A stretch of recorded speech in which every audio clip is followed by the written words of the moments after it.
तर उद्यापासून आंदोलन सुरू होतंय, सगळ्यांनी सावध राहावं, आंदोलन करताना व्हिडिओ शूटिंग करा असा सल्ला मनोज जरांगे यांनी दिलाय। त्यावर सरकार सकारात्मक आहे, त्यामुळे कोणीही आंदोलन किंवा रास्ता रोको करू नका असं आवाहन उत्पादन शुल्क मंत्री शंभूराज देसाई यांनी केलंय। मनोज जरांगे आणि शंभूराज देसाई काय म्हणालेत पाहूया।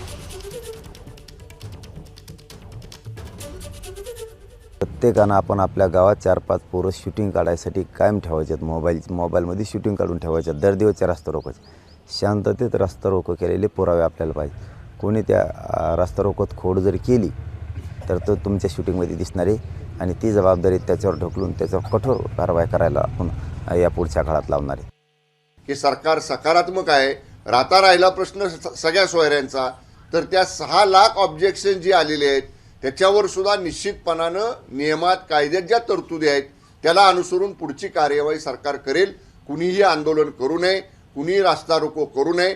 राज्यातल्या सामान्य जनतेला विटीसी धरण्याचं काम, एवढा चांगला निर्णय झाला असताना सुद्धा विटीसी धरण्याचं काम राज्यातल्या जनतेला कुणी करू नये अशी नम्र विनंती राज्यातल्या जनतेला सरकारचा प्रतिनिधी म्हणून माझी आहे। एबीपी माझा, उघडा डोळे बघा नीट।